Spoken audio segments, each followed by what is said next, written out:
कहानी की शुरुआत में एक औरत ने एक डरावनी चीज देखी। एक अजीब सा जानलेवा वायरस धरती पर फैल गया था। एक बार इन्फेक्ट होने के बाद इंसान का शरीर धीरे धीरे हार्ड होने लगता, एकदम पत्थर की तरह सख्त। सभी लोग अपने रंग के हिसाब से मार्बल में बदल जाते थे, लेकिन जब पूरा शरीर पत्थर का हो जाता तो ये पत्थर भी टूट जाता था। बचती थी तो सिर्फ धूल मिट्टी। कहानी की शुरुआत होती है एक अपार्टमेंट में जहाँ कुछ टीनेजर्स पार्टी कर रहे थे। इस मौज मस्ती के बीच एक आदमी ने ड्रॉर से एक टैटू मशीन निकाली और फिर नशे में धुत एक लड़की के हाथ पर अजीब सा सिंबल बना दिया। शराब की वजह से अल्फा नाम की इस लड़की को टैटू नीडल फील तो हुई, लेकिन उसने ज्यादा कुछ रिएक्ट नहीं किया। शाम तक वो थोड़ी थकी हुई घर पहुंची। अल्फा की माँ जो देख रही थी कि उसकी बेटी से शराब की महक आ रही है, बहुत गुस्सा हो गई। उसने अल्फा को बाथरूम में ले जाकर गर्म पानी से नहलाना शुरू किया। जब उसने अल्फा का कोट उतारा तो उसे टैटू दिख गया। उसकी माँ चिल्लाने लगी कि कहाँ पर गई थी तू, ये टैटू क्यों बनवाया है। इस पर अल्फा चौंक कर कहने लगी कि मुझे नहीं पता। ये सुनकर उसकी माँ बहुत गुस्सा हो गई, लेकिन इस गुस्से के पीछे असल में डर था। उसकी माँ एक नर्स के तौर पर काम करती थी और उन्हें असली डर था पेट्रिफिकेशन वायरस का। किसी को नहीं पता कि ये वायरस कहाँ से आया और कैसे बढ़ा,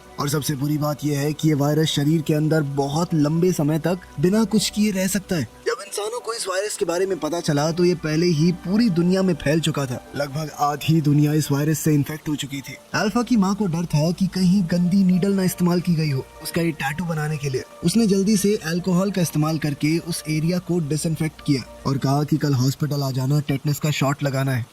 शाम को अल्फा ने माँ को गुस्से में बड़बड़ाते हुए सुना। उसे लगा कि माँ शायद उसके बारे में ही बोल रही है, जिसके बाद वो गुस्सा होकर अपने कमरे में आ गई। सामने वाली बिल्डिंग को देखते हुए उसके दिमाग में एक आइडिया आया। उसने जूते और अपना कोट पहना, बैकपैक उठाया और भागने की तैयारी करने लगी। लेकिन जैसे ही उसने बालकनी पर कदम रखा, तेज तूफान की वजह से बिल्डिंग हिलने लगी। खतरे के बावजूद अल्फा बाहर निकल गई। बेटी की चीख सुनकर माँ बाथरूम में दौड़ी। अल्फा किसी तरह अपनी जान बचाते हुए लटकी हुई थी। अचानक बिल्डिंग हिलने लगी और तूफान शांत हो गया, जिसके बाद माँ अपनी बेटी को बचाकर अंदर ले गई। अपनी माँ को बेहद दुखी देखकर अल्फा उनसे लिपट गई और बार बार सॉरी बोलने लगी। इस बार माँ ने उसे डांटा नहीं, बस कहा कि कोई बात नहीं, आगे से ध्यान रखना। अगली सुबह अल्फा हॉस्पिटल गई जहाँ उसकी माँ काम करती थी। नर्स ने टेटनस का इंजेक्शन तैयार किया, लेकिन अल्फा को इंजेक्शन से डर लगता था। नर्स ने सोचा कि अल्फा को उस पर भरोसा नहीं है तो उसकी माँ को बुला लेती हूँ, लेकिन अल्फा ने उसे रोका और कहा कि मैं खुद लगाऊंगी, ये जानने के लिए कि कहीं उसकी बेटी के शरीर में वायरस तो नहीं है। अल्फा की माँ ने नर्स से कहा कि सैंपल ले लेना, लेकिन हॉस्पिटल में पहले ही बहुत सारे सैंपल पड़े थे, एकदम से टेस्ट कर पाना तो नामुमकिन है। नर्स ने कहा कि रिजल्ट 2 हफ्ते में आएंगे। आईसीयू में अल्फा की माँ पेशेंट्स को चेक कर रही थी, लेकिन कॉरिडोर में जहाँ पहले भीड़ थी अब बिल्कुल सुनसान हो गया। कल उसे डिनर भी देने कोई नहीं आया। पता चला कि इस खतरनाक वायरस से डरकर, जिसकी कोई वैक्सीन भी नहीं है, सभी नर्सेज ने मिलकर रिजाइन कर दिया। पेशेंट्स की कंडीशन बहुत सीरियस थी, जिनके शरीर में इन्फेक्शन 85% से ज्यादा बढ़ गया था। वो खुद अपना ख्याल रख ही नहीं सकते, उनका पूरा शरीर जम चुका है। ये वायरस हवा से नहीं फैलता तो अभी कंट्रोल में है। जब वो वार्ड के सबसे अंदर वाले हिस्से में गई तो एक बेहद दर्दनाक नजारा देखा। एक पेशेंट जो कल होश में था आज पूरी तरह पत्थर बन गया। हॉस्पिटल बेड पर पड़े पेशेंट को देखकर उसने शांत रहते हुए उसकी बॉडी पर लगे सेंसर हटाए और उनके आखिरी पलों में उन्हें एक इज्जत भरी अलविदा कही। क्योंकि उसे हॉस्पिटल जाना पड़ा था, इस वजह से अल्फा आज अपनी सुबह की क्लास के लिए लेट हो गई। जब होमवर्क सबमिट करने की बारी आई तो टीचर ने अल्फा को अपने पास बुलाया, लेकिन जैसे ही अल्फा घूमी उसके हाथ पर लगा जख्म फट गया, जिस पर उसने ध्यान नहीं दिया। डेस्क पर खून गिर गया। क्लास के स्टूडेंट शॉक में आ गए, सब लोग घबरा गए। अल्फा ने समझाने की कोशिश की, ये सिर्फ मेरे हाथ में लगी हुई एक चोट है, लेकिन उस वायरस का डर इतना ज्यादा था कि सबको लगने लगा अल्फा इन्फेक्ट हो गई है। पैनिक न हो इसलिए टीचर ने अल्फा को स्कूल के डॉक्टर रूम में भेज दिया। उसके सभी दोस्त उसे बहुत अजीब से तरीके से देख रहे थे और इस बात से अल्फा बहुत उदास हुई, लेकिन उसके पास कोई और रास्ता नहीं था। उसने अपनी बुक्स पैक की और जल्दी से क्लासरूम छोड़ दिया। जैसे ही अल्फा बाहर निकली, एड्रियन नाम का एक लड़का उसके पीछे भागा। दरअसल एड्रियन और अल्फा एक दूसरे से प्यार करते थे। घर लौटकर अल्फा थोड़ा आराम करने वाली थी, पर घूमते ही उसने अपने कमरे में एक एक्स्ट्रा बेड देखा। कंफ्यूज होकर वो लिविंग रूम में गई और देखा कि सब कुछ उल्टा पुल्टा पड़ा था। उसे लगा कि कोई चोर घर में घुस गया और वो अपनी माँ को फोन करने लगी। पर जैसे ही वो अपने कमरे की तरफ वापस आई, उसने एक अजीब आदमी को अंदर लेटे हुए देखा। अजीब आदमी को देखकर अल्फा डर के मारे किचन में छुप गई। उसने दरवाजा लॉक कर लिया, पर बाहर से वो खटखटाने लगा। अल्फा ने टेबल से एक छोटा चाकू उठाया और आदमी से कहा कि मेरे पास मत आना, लेकिन उस आदमी को कोई फर्क नहीं पड़ा। उसने अल्फा से कहा कि देखो डरो मत। उसने बताया कि मैं तुम्हारा मामा हूँ, तुम्हारी माँ का छोटा भाई। जब तुम छोटी थी तो मेरी गोद में पली हो। लेकिन अल्फा को अपना कोई मामा याद नहीं था। अगर सच में उसका कोई मामा है तो पिछले 10 साल में कभी सामने क्यों नहीं आया। अल्फा के शक के सामने उसका मामा अमीन सिर्फ इतना बोला कि उसकी सेहत खराब रहती है और वो अलग अलग जगहों पर रहता है। बस अभी अभी तो वापस आया हूँ मैं। अभी उसके पास रहने के लिए कोई जगह नहीं थी, इसीलिए वो उनके घर पर रहने आया था। अमीन की बात तो सही लग रही थी, पर फिर भी अल्फा उस पर भरोसा नहीं कर पाई। जैसे ही वो याद करने की कोशिश कर रही थी कि क्या सच में उसका कोई मामा है, अमीन ने आगे बढ़कर उसके हाथ से चाकू छीन लिया। तभी अल्फा की माँ काम से घर आई। अपनी माँ को देखते ही अल्फा तुरंत मदद के लिए भागी। माँ ने कहा कि मिल ली अपने मामा से। अब ये तो साफ था कि अमीन सच बोल रहा था। खैर बाद में अल्फा सैंपल कलेक्शन के लिए हॉस्पिटल गई, पर पेशेंट्स बहुत ज्यादा होने की वजह से उसे पहले इंक्वायरी एरिया में वेट करना पड़ा। जैसे ही अल्फा बैठी, उसने अपनी इंग्लिश टीचर को एक इन्फेक्टेड बूढ़े आदमी को अंदर लाते हुए देखा। अल्फा ने उनसे हेलो कहा। सैंपल कलेक्ट होने के बाद अल्फा वापस अपने स्कूल गई और क्लासेस लगाने लगी, लेकिन स्पोर्ट्स क्लास के दौरान उसके हाथ का जख्म फिर से फट गया और वॉलीबॉल पर खून लग गया। बॉल पर खून लगा देखकर क्लासमेट्स ने अल्फा को घिन और नफरत से देखा। उसके टीचर को भी डर लगा कि अल्फा इन्फेक्टेड हो सकती है और उसने अल्फा से कहा कि जल्दी से जाकर अपना इलाज करवाओ। और जैसे ही अल्फा ने पीछे मुड़कर देखा, उसका टीचर एक तौलिए से बॉल को लपेटकर डस्टबिन में फेंक रहा था। अपने दोस्तों से यूं अलग थलग रहकर अल्फा को बहुत बुरा लगता था। एड्रियन भी थोड़ा डरा हुआ लग रहा था। जब अल्फा ने देखा कि एड्रियन भी उसे इन्फेक्टेड समझ रहा है तो वो गुस्से और उदासी में जिम छोड़कर चली गई। स्कूल के बाद अल्फा और उसकी माँ उसकी नानी के घर गए। आज ईद है और पूरा परिवार और दोस्त वहाँ खाने के लिए जमा हुए थे। लेकिन जैसे ही वो सीढ़ियों तक पहुँची, अल्फा ने देखा कि हॉलवे में 2 आदमी सो रहे थे और फर्श पर कई सारी सुइयां पड़ी थी। हॉलवे छोड़कर वो लोग नानी के घर पहुँचे। अल्फा के मामा और बाकी लोग पहले ही आ चुके थे और सब अपने अपने काम में लगे हुए थे। सिर्फ अल्फा चुपचाप टेबल पर बैठी रही। अमीन छोटी उम्र में नशे की लत में पड़ गया था। तब से बाकी परिवार वाले उसके साथ बहुत बुरी तरह व्यवहार करते थे। कोई भी अमीन से बात नहीं कर रहा था। खाने के बीच में अल्फा ने देखा कि अमीन एक कमरे के अंदर गया और अल्फा की माँ भी सावधानी से उसके पीछे गई। दरवाजे के छोटे से गैप से अल्फा ने देखा कि अमीन फर्श पर बेहोश पड़ा है और उसकी माँ उसे ट्रीट करने की कोशिश कर रही है। जैसे ही अल्फा दरवाजे पर दिख गई, माँ ने जल्दी से दरवाजा बंद कर दिया। तभी नानी वहाँ आ गई और अल्फा उनके चेहरे पर उदासी नहीं देखना चाहती थी, इसीलिए उसने झूठ कह दिया कि मम्मी की तबीयत अभी ठीक नहीं है, वो कमरे में आराम कर रही है। नानी ने ज्यादा सोचा नहीं और अल्फा के चेहरे पर हाथ फेरते हुए कहा कि हमेशा खुश रहो।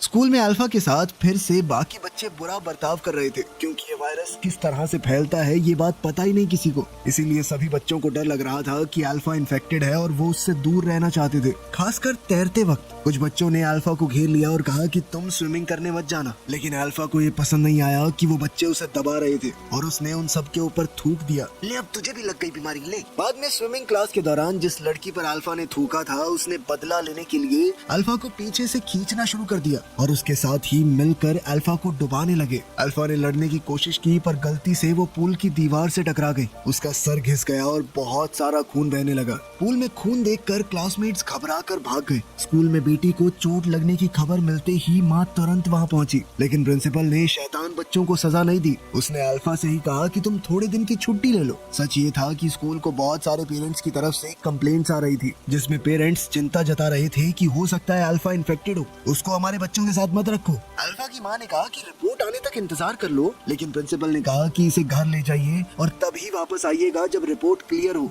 प्रिंसिपल के बर्ताव को देखकर माँ के पास सच्चाई अपनाने के अलावा कोई रास्ता नहीं बचा। हॉस्पिटल में वापस जाकर माँ ने अल्फा की रिपोर्ट निकाली, लेकिन ये वायरस इतने समय तक शरीर में ऐसे ही रहता है कि ब्लड टेस्ट भी ये कंफर्म नहीं कर सकता जब तक सिम्टम ना दिखे। माँ ने अब एक और तरीका सोचा और अल्फा को एग्जामिनेशन रूम में ले गई। उसने अल्फा के गले और शरीर के बाकी हिस्सों को ध्यान से चेक किया। सिम्टम के हिसाब से अगर इन्फेक्शन हो तो थ्रोट एरिया सबसे पहले पत्थर जैसा होता है और पत्थरों की धूल जैसी एक चीज खांसी में निकलती है और पेट में पत्थर बनने की वजह से दर्द होता है। माँ ने अल्फा का गला ध्यान से चेक किया, लेकिन कोई स्टोन डस्ट नहीं मिला और पेट में भी कोई रिएक्शन नहीं था। जैसे ही माँ ने सोचा कि अल्फा इन्फेक्टेड नहीं है, अल्फा जोर जोर से खांसने लगी। उसके मुंह के पास स्टोन डस्ट देखकर माँ पूरी तरह जम गई। अल्फा ने भी अपनी माँ की नजर देखी और तुरंत शीशे की तरफ भागी। शीशे में खुद को देखकर वो हैरान हो गई। उसने कभी नहीं सोचा था कि एक पार्टी उसे बीमार कर देगी। ये जानकर कि उसकी बेटी सच में इन्फेक्टेड है, माँ बिल्कुल बेचैन हो गई। वो जल्दी से इसका इलाज ढूंढने लगी, लेकिन ये स्टोन वायरस पिछले 10 सालों से फैला हुआ है और साइंटिस्ट बिल्कुल बेबस। वैक्सीन बनाना तो दूर की बात है, उन्हें अभी तक ये नहीं समझ आया कि ये वायरस फैलता कैसे है। अब तक उन्हें सिर्फ इतना पता है कि इन्फेक्ट हो गए पेशेंट्स को अजीबोगरीब चीजें दिखती हैं। उदास होकर वो एक डेस्क पर लेट गई और समझ नहीं आया कि किया क्या जाए। वो अल्फा के कमरे में गई और अपनी बेटी को शांत करने की कोशिश की, लेकिन दरवाजे पर उसने एक अजीब सा सीन देखा। आमीन और उसकी बेटी बेड पर पड़े हिल रहे थे। दोनों की मूवमेंट बिल्कुल एक जैसी थी। अपनी बेटी को दर्द में देखकर वो सिर्फ तसल्ली दे पाई। उसने अपनी बेटी के लिए प्रार्थना शुरू की और तब उसे याद आया जब वायरस पहली बार फैला था। उस वक्त बहुत सारे वायरस से ग्रस्त लोग हॉस्पिटल में आ गए और एंट्रेंस पूरी तरह ब्लॉक हो गई। बेड कम थे और हॉस्पिटल पहले से ही फुल। सिक्योरिटी गार्ड्स ने दरवाजे बंद कर दिए और पेशेंट्स को अंदर नहीं आने दिया। घबराए हुए पेशेंट्स ने एंट्रेंस पर हंगामा कर दिया। गार्ड्स के बर्ताव से वो खुश नहीं थी, लेकिन हॉस्पिटल इतने लोगों को नहीं संभाल सकता था, तो बेचारे गार्ड्स के पास भी क्या रास्ता था। परेशान पेशेंट्स को देखकर वो सिर्फ उन्हें शांत करने की कोशिश करती रही। उसने कुछ सीरियस पेशेंट्स को अंदर आने दिया, लेकिन इन्फेक्टेड लोग इतने ज्यादा थे कि सबको बचाना मुमकिन ही नहीं था। हॉस्पिटल कॉरिडोर में काले बॉडी बैग्स पड़े थे जिनमें वायरस से मरे हुए पेशेंट्स थे। परिवार का कोई भी आदमी उन्हें लेने नहीं आया, इसलिए हॉस्पिटल ने उन्हें हॉलवे में ही छोड़ दिया। डॉक्टर्स ने वायरस को रोकने की बहुत कोशिश की। अच्छी बात ये थी कि हर शरीर अलग होता है, इसीलिए पत्थर बनने की स्पीड सबकी अलग थी। कुछ पेशेंट एक ही दिन में खांसी से सीधा पत्थर बन गए और कुछ लोगों को सालों लग गए शुरू होने में। बदकिस्मती से आमीन पहली वेव के इन्फेक्टेड लोगों में से है। आमीन की कंडीशन बहुत सीरियस है। उसकी पूरी पीठ पत्थर की बन गई थी। वो जांच के लिए सैंपल लेना चाहती थी, पर जब उसने नीडल डाली तो खून रुक ही नहीं पाया और उसने गॉज की मदद से घाव बंद करने की कोशिश की, पर अचानक आमीन की पत्थर बनी हुई पीठ सीधा क्रैक हो गई। इन्फेक्शन की वजह से अल्फा अब स्कूल नहीं जा सकती थी और उसे आमीन के साथ घर पर रहना पड़ रहा था। माँ ने कभी सीधे तौर पर नहीं बताया, पर अल्फा जानती थी कि उसके मामा को कोई तो बीमारी है। पहले अल्फा आमीन से नफरत करती थी, पर स्कूल में जब उसे अकेला छोड़ा गया तो अल्फा ने दुनिया के बुरे बर्ताव को महसूस किया और धीरे धीरे उसे अपने मामा के लिए बुरा लगने लगा। जब वो बात कर रहे थे तो अल्फा की माँ घर पर जल्दी आई। वो एक बड़ी बोतल पानी की लाई और अल्फा से कहा कि ज्यादा से ज्यादा पानी पिया करो, लेकिन अल्फा को पानी की वजह समझ नहीं आई और उसने सिर्फ थोड़ा सा पानी पिया। बेटी की बेफिक्री देखकर माँ ने जबरदस्ती पानी उसके गले से नीचे उतारा। बाद में पता चला कि उसकी माँ ने ये चीज नोटिस की थी कि जो पेशेंट ज्यादा पानी पीते हैं वो धीरे धीरे पत्थर बनते हैं और गले को भी थोड़ा आराम मिलता है। लेकिन आमीन जानता था कि ये सब बेकार है, आखिर वो भी तो इन्फेक्टेड है। पानी का असर बहुत कम है। अगर इन्फेक्टेड आदमी का शरीर कमजोर है तो वायरस 3 घंटे के अंदर पूरा पत्थर बना देता है। इस इन्फेक्शन का एक ही इलाज है, वैक्सीन। लेकिन वो सिर्फ एक आम सी डॉक्टर है। दुनिया के सबसे बड़े साइंटिस्ट भी इतने साल से कुछ नहीं कर पाए तो वो क्या कर लेगी। आमीन ने अपनी बहन को समझाने की कोशिश की कि अगर अल्फा पहले से ही इन्फेक्टेड है तो उसे घर के अंदर बंद नहीं रहना चाहिए।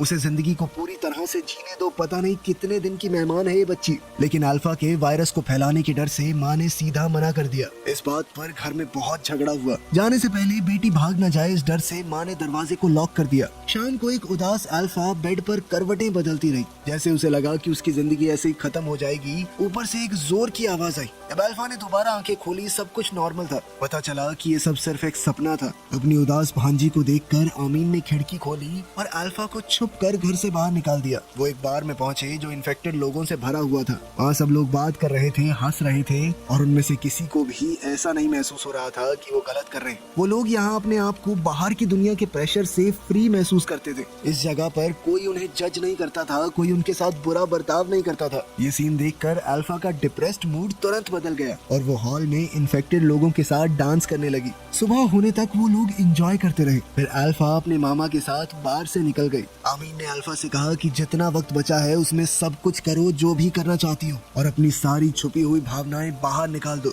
आमीन की बात सुनकर अल्फा को एड्रियन याद आया और वो उसके घर के बाहर गई। एड्रियन अल्फा को देखकर खुश हुआ और तभी अल्फा ने नोटिस किया कि आमीन की पीठ पर बिल्कुल वैसा ही टैटू है जो उसके पास था। तब सच सामने आया कि अल्फा का वो टैटू उस दिन एड्रियन ने ही बनाया था और उसी टैटू की वजह से वो आज बीमार हुई है। गुस्से में अल्फा ने एड्रियन से कहा कि तुम्हारी टैटू मशीन में वायरस था। उसने कहा कि जल्दी से अपना टेस्ट करवाओ। एड्रियन कुछ बोल पाता उससे पहले ही अल्फा अपार्टमेंट छोड़कर चली गई। अल्फा बस में बैठ गई मानो खुद को दुनिया से दूर करना चाहती हो, लेकिन बस में उसके मामा पहले से मौजूद थे।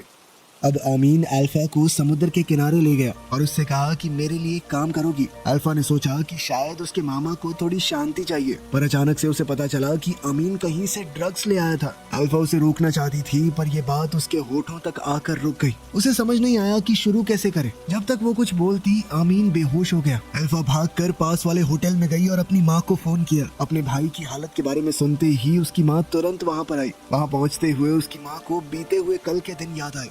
लगभग 10 साल पहले इसी समुद्र के किनारे और इसी होटल में अमीन छुपकर अल्फा को घर से बाहर ले आया था। कमरे में उसने ड्रग्स किए, लेकिन छोटी अल्फा को कुछ भी पता नहीं चला। उसे लगा कि उसके मामा सिर्फ थके हुए हैं। जब तक अल्फा की माँ वहाँ पहुँची, अमीन ने सांस लेना बंद कर दिया। किस्मत से माँ अपने साथ एड्रेनलिन शॉट लाई थी और उसने जैसे तैसे अमीन को बचा लिया। आज वही सब दोबारा से हुआ। अमीन की कंडीशन फिर से बिगड़ने लगी और धीरे धीरे उसका पूरा शरीर पत्थर का बन गया। अपने भाई को देखकर, जिसका सिर्फ आधा चेहरा बचा था, अल्फा की माँ का दिल टूटने लगा। पूरी तरह पत्थर बने अपने भाई को देखकर अल्फा की माँ उसके पास ही लेट गई। लेकिन जब उसकी दोबारा आंखें खुली तो उसने खुद को घर पर पाया और अल्फा अपने कमरे में थी। सच ये निकला कि आमीन असल में 8 साल पहले ही इस बीमारी से मर चुका था। अल्फा की माँ उसे आज तक भूल नहीं पाई और यह बीमारी अल्फा को नहीं बल्कि उसकी माँ को हुई है। इस बीमारी में पेशेंट्स को अजीबोगरीब चीजें सच लगने लगती हैं, ऐसी चीजें जो कभी हुई भी ना हो। पेशेंट्स का इलाज करते हुए ही अल्फा की माँ खुद भी इन्फेक्टेड हो गई। जो आमीन उसे दिख रहा था वो उसी के दिमाग का बनाया हुआ एक ख्याल था। अपनी माँ को उदास देखकर अल्फा ने वो लोरी गाई जो उसकी माँ उसे बचपन में सुलाने के लिए गाती थी। इसी पल में अल्फा सब कुछ समझ गई। उसने अपनी माँ का हाथ पकड़ा और दोनों घर छोड़कर निकल गए परिवार को अलविदा कहने के लिए। और जैसे ही माँ बेटी घर से बाहर निकले, थोड़ी दूर ही एक पीला तूफान दिखाई दिया। कार की विंडशील्ड जल्दी से मोटी धूल से भर गई। ये सारी धूल उन लोगों की है जो पत्थर बन चुके हैं। उजाड़ सड़कों और चारों तरफ इस धूल को देखकर अल्फा का दिल बहुत परेशान हुआ। थोड़ी देर बाद माँ बेटी नानी के घर पहुंची। अल्फा की माँ गाड़ी का दरवाजा खोलकर अपार्टमेंट की तरफ चली गई। जैसे ही माँ गाड़ी से उतरी, अल्फा ने देखा कि उसके अंकल फिर से सामने आ गए और दोनों बहन भाई हंसते खेलते हुए दूर चले गए। अल्फा उनके पीछे भागने वाली थी, पर जैसे ही वो गाड़ी से बाहर निकली, एक अजीब सा सीन दिखाई दिया। उसने देखा कि आमीन धूल बनकर गायब हो गया, पर अपनी माँ को जमीन पर रोती हुई देखकर अल्फा वहीं जम गई। इस वक्त अल्फा के चेहरे पर भी इस बीमारी के साइन दिखने लगे। सच ये था कि अल्फा का परिवार और आसपास के पड़ोसी सभी वायरस की शुरुआत के दिनों में ही इन्फेक्ट हो गए थे। जमीन पर जो रेत पड़ा है वो असल में इंसान है जो पत्थर बन गए। कहानी के आखिर में अल्फा ने सच्चाई को अपना लिया और सोच लिया कि जितनी जिंदगी बची है खुश रहकर जिएगी। वीडियो पसंद आई तो लाइक कर देना, चैनल को सब्सक्राइब कर लेना। मिलते हैं अगली वीडियो में।